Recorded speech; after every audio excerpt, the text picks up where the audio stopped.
A warm welcome to one and all. Today I'm going to deal with the last part of the course again, that is transition curves. So just define the transition curve. A transition curve is it's a curve of varying radius. Okay, generally at the starting point of the transition curve, the radius is going to be infinity, and as and when we progress along the transition curve, the radius is going to reach to the radius of the circular curve. Okay, so it's a curve of varying radius. The radius of such curve varies from infinity to certain fixed value r, and a transition curve is provided on both the ends of the circular curve. The transition curve, the other name for transition curve is an easement curve. I'll show you in the sketch how it works actually. What are the main objects of providing this transition curve is, generally it is to accomplish gradually the transition from tangent to the circular curve and from circular curve to the tangent, and to obtain a gradual increase of curvature from 0 to tangent, 0 at the tangent to the specified quantity at the junction of the transition curve with a simple circular curve, and to provide super elevation gradually from 0 to the required value of the super elevation at tangent points so that the vehicle will not move out of the track, and to avoid the overturning of the vehicle.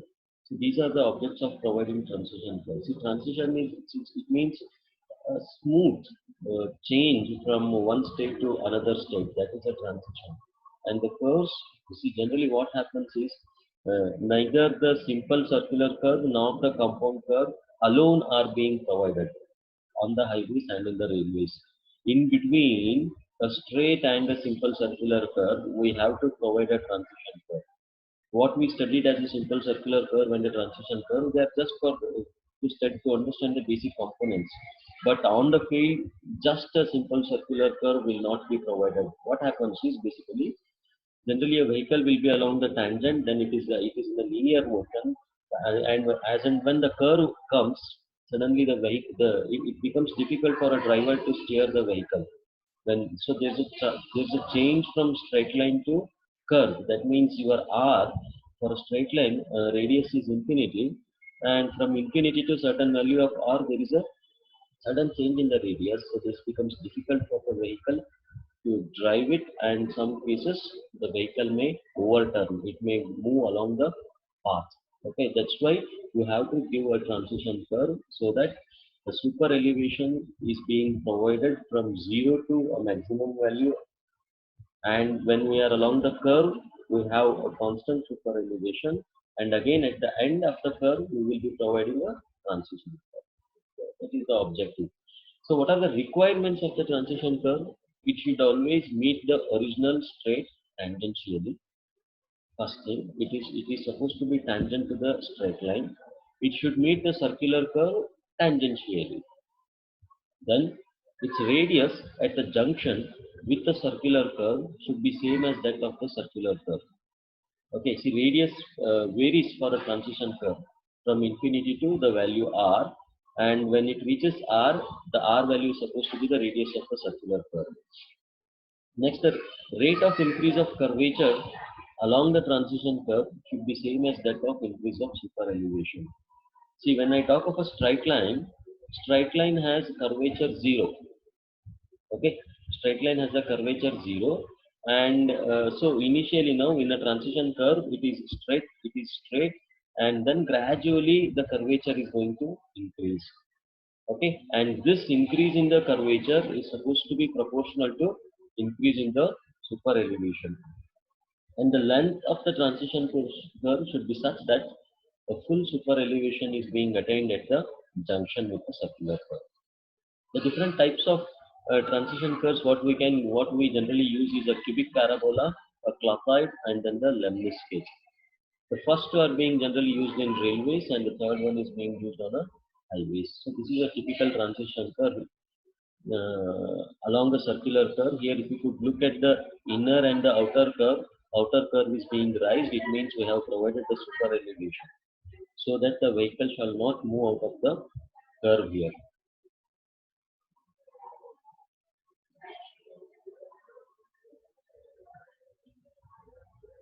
Now, whenever we see, this is a simple circular curve. If I provide a transition curve from T1 only, then your transition curve will move like this. Then you will have a simple circular curve, and at the end again you will have a transition curve. It means what is happening here is there is a shift in a circular curve. When we provide a transition curve, there is always a shift, maybe inwards or maybe outwards. Here the picture depicts that, see, transition curve is starting before the point T1 itself, so the shift is now here, it is outward. So you need to remember, whenever we are providing a transition curve between two tangents, then there will always be a shift in a simple circular curve, either in inward direction or in outward direction. This is how it looks like, transition curve. Uh, this is a straight here. This is a straight line.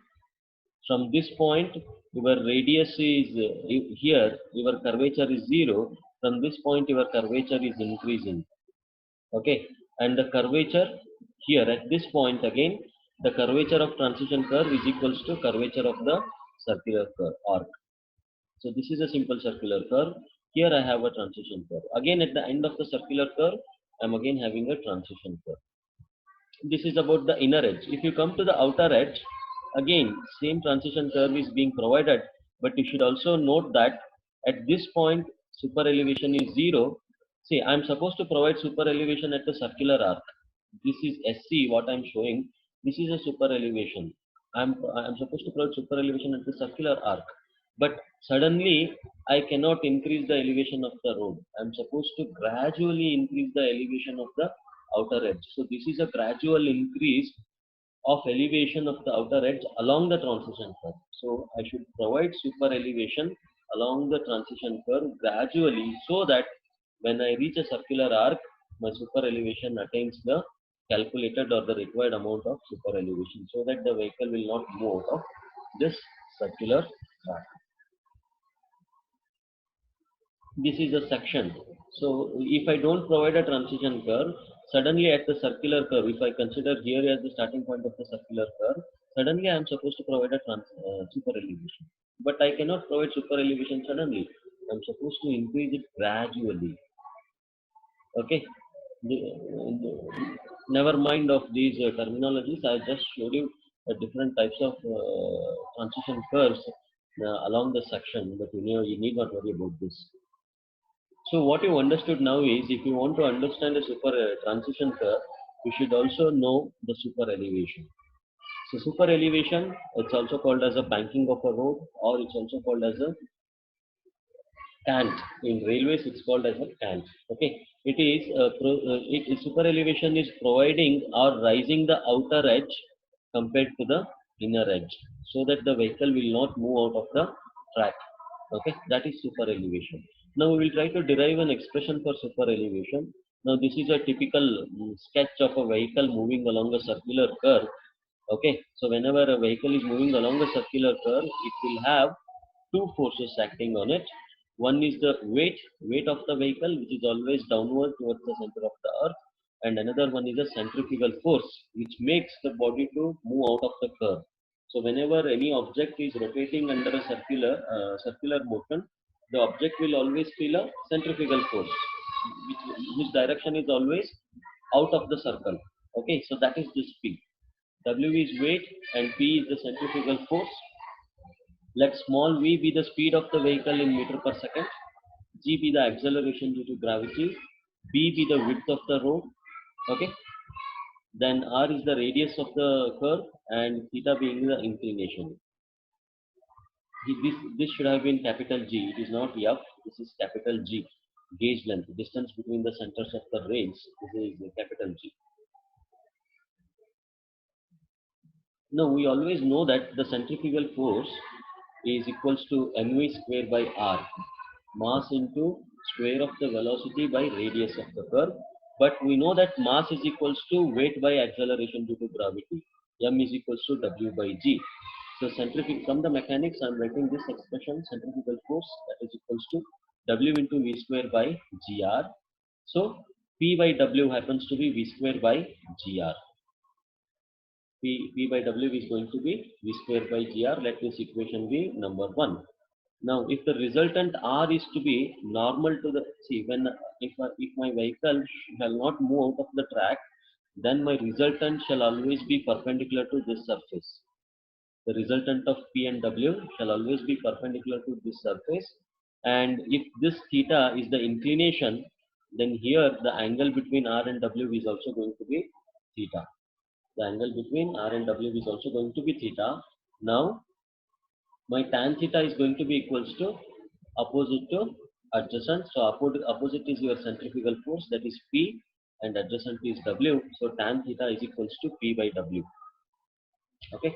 So the same thing I am talking here. Tan theta is equals to P by W, and we know that P by W is also equals to V square by GR. Okay. P by W is equals to V square by GR, which is equals to tan theta. Now coming to this, the rising the outer edge with, when compared to inner edge, this is super elevation, that is small e. Here also I have theta.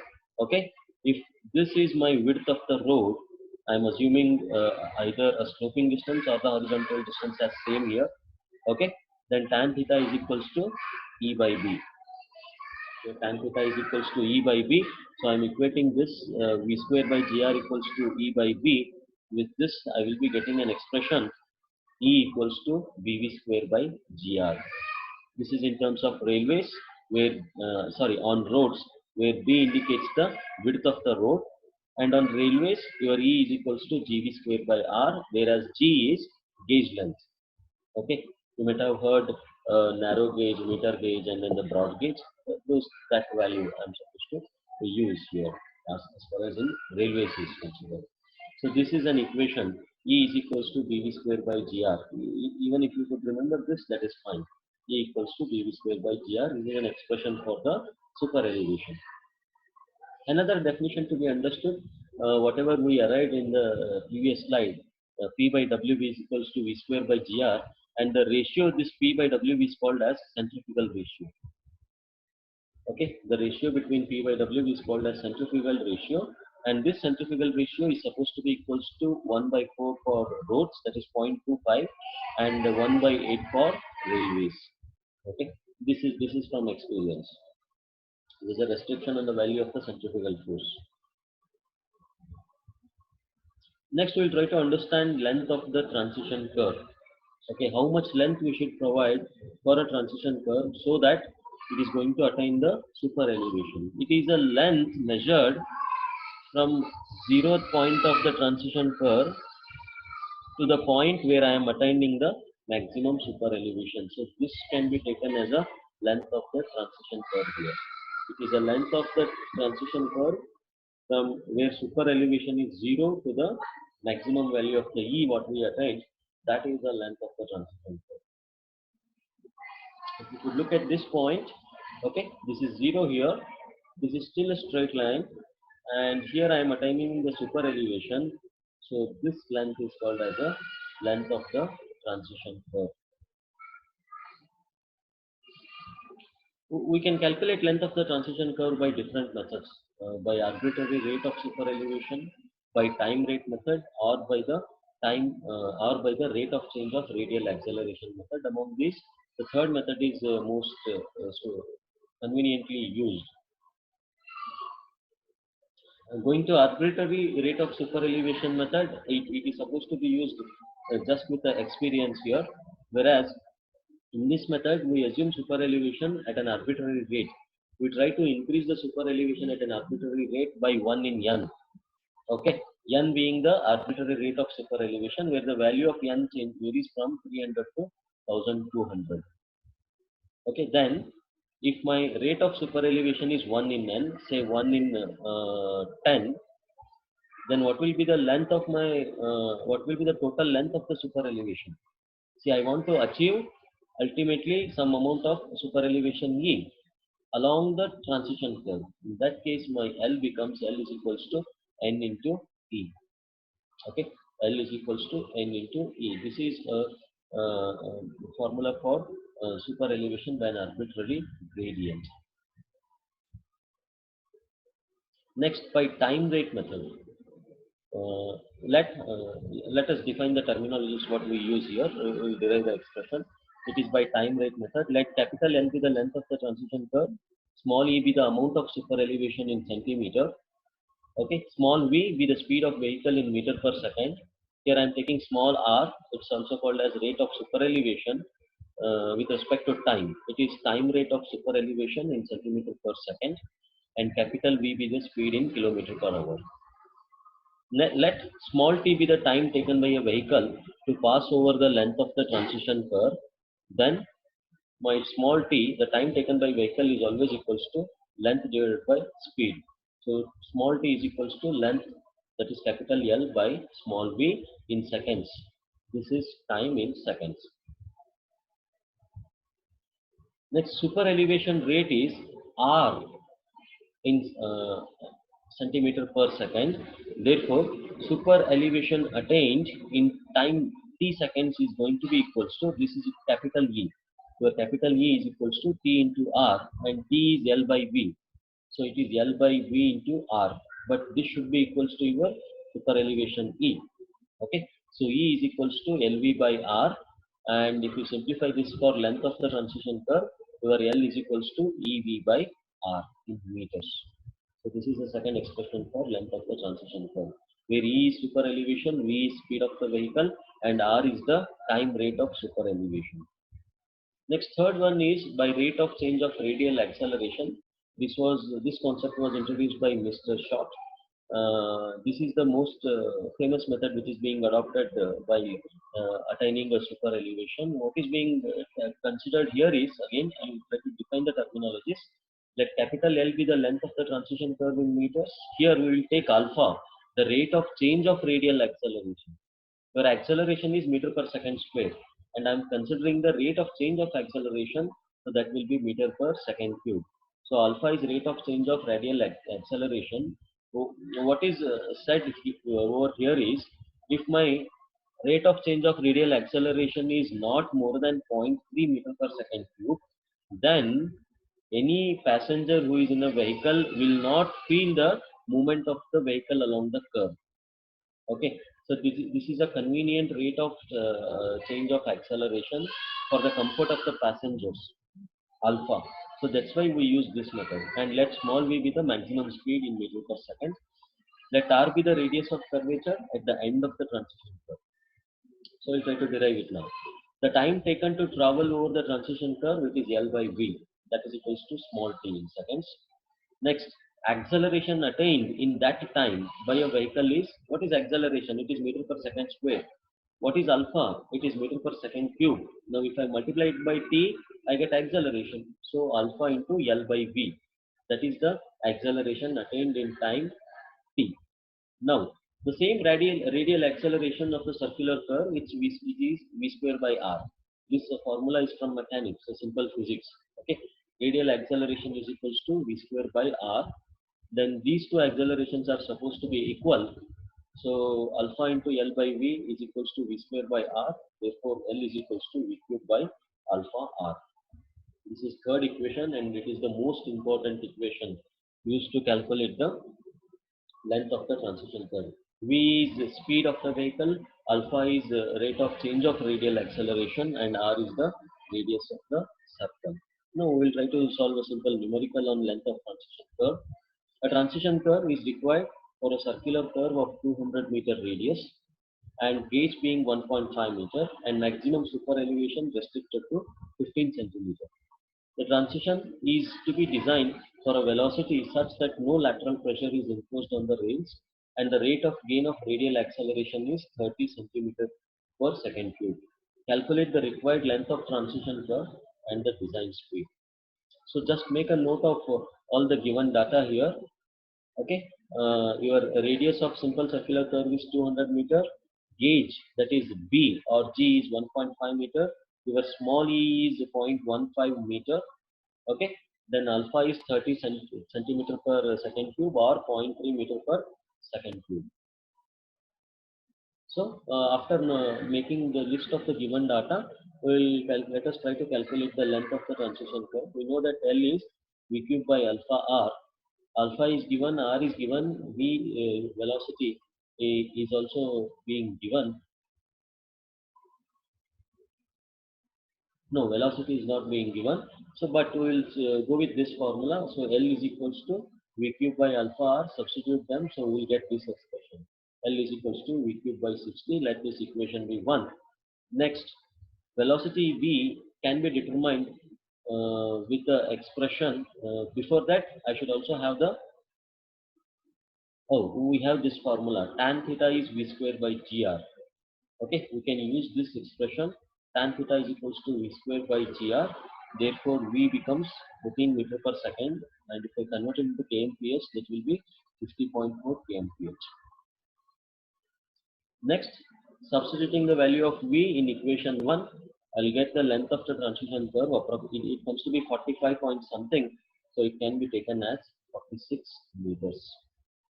So this is the end of the numerical on the transition curve. Thank you.